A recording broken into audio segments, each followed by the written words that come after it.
Today we wanted to talk about a strategy and home staging when you're selling one home at the same time buying another home. Now, this really does matter. Staging your home tends to sell it more quickly and often at higher price compared to homes that are empty or not prepared to be on the market. So making sure your home is staged correctly is going to come to a more successful sale with higher value than not. So we're really going to talk about videos, a couple things you can do to make sure that your home stands out and you are having the most money because you want to be top dollar for your house. Exactly.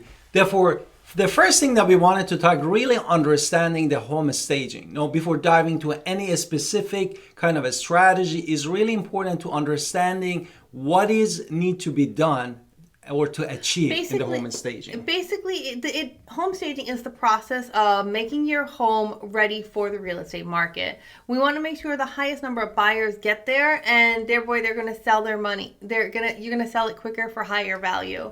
This is going to include things that we're going to talk about, but we're going to talk about those things after our introduction. Exactly. Let's hit it. Hi, it's Alan Victoria. Welcome to our channel and podcast. And if this is your first time in our podcast and YouTube channel, make sure you subscribe and get notified. Also, you can call text all the time, 252-327-3357. We love talking to you. Don't be shy. Also, grab our buyer's guide and seller's guide in the description below. Talk to me about decluttering. Therefore, as my wife said, you want to get the top dollar and to be actually appealing to the home buyers. Therefore, there are steps that we can do. The first thing that we wanted to do basically is decluttering, which we call it less is more. The first step of decluttering means removing any personal items, excess furniture, and anything that disrupts the flow of the home.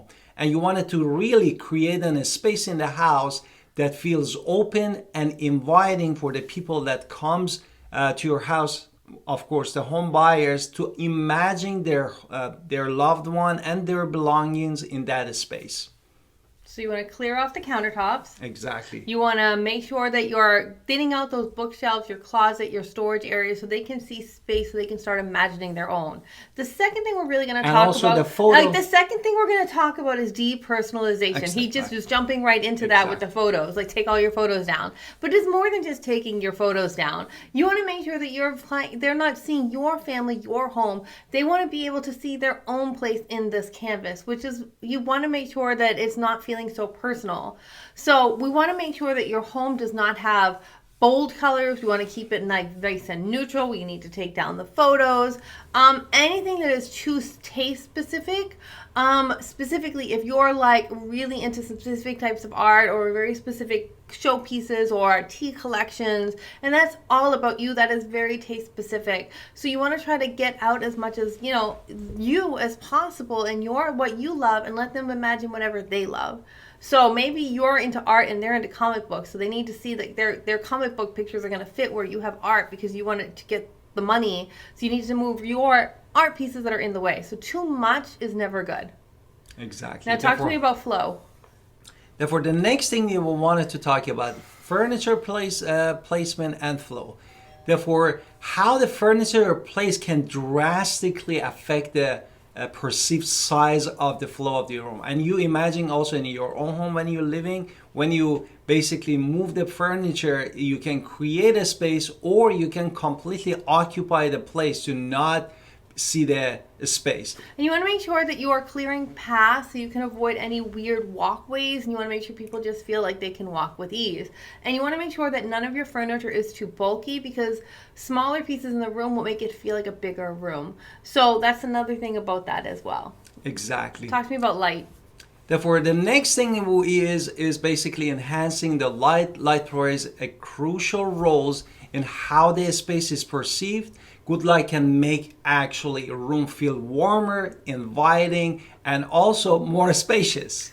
Now, I would tell you, open the curtains, open the blinds, let in as much natural light as possible. I showed a brand new home, practically new. It was only 10 months old, and they had paper on all the walls, and it was really hard to let the natural light in because all the paper was all over the wall, which means it doesn't feel open. It doesn't feel exciting. So that good lighting was actually hurting, that bad lighting was actually hurting the sale of that house. Another thing is making sure your fixtures are there. So you're using, when you're selling your home, you're putting in the high wattage bulbs. You want to let the room shine more than what you would normally do.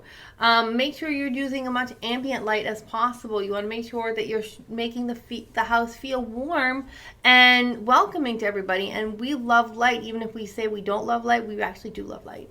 Exactly. The next thing that everybody knows, creating a curb appeal. The first impression is always the most important, is everything. The view of from the street, the first photo that's seen online, or can bring any potential buyers to fall in love with your house.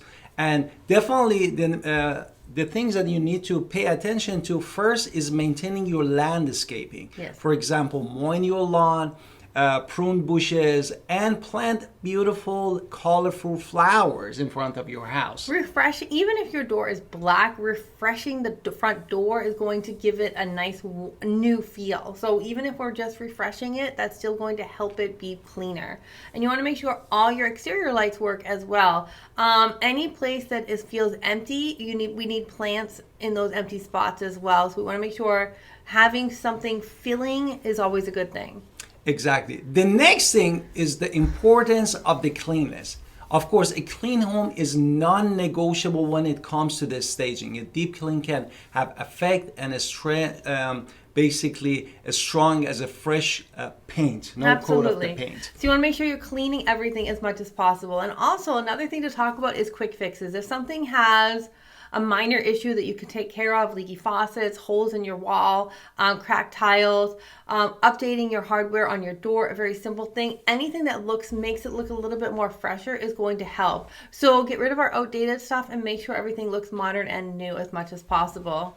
Exactly. Therefore, what is the next thing that we Make want? sure your accessories are also there as well to keep it give that move-in ready feel. Make sure that your rugs are there. Some tasteful neutral art is just going to bring interest. Fresh flowers give a nice smell. Few decorative items around the house are going to give it like a feel that makes it feel a little bit more luxurious. Exactly. Therefore, now is the time that keeping your home show ready, which basically when you stage, as we said, all these points that we said, is important to maintain the level of the preparation for showing. For example, you can create a checklist. We have a checklist for our people. We actually have a checklist you can download. We'll put the link in the description. Exactly. Or plan out to store daily use items like the toys or the pet supplies that you are not using at the time of the showing. So we hope you love this video. We are so excited to talk about home staging, especially when you're trying to sell your home in the Pitt County area, because we are 100% love to talk about it. My husband's quite the expert in even telling you how to get out a stain in the carpet, as he did recently. So we love talking to you. Please don't be shy. Please call us at 252-327-3357 and connect with us. And also watch all of our videos. We love to connect with you.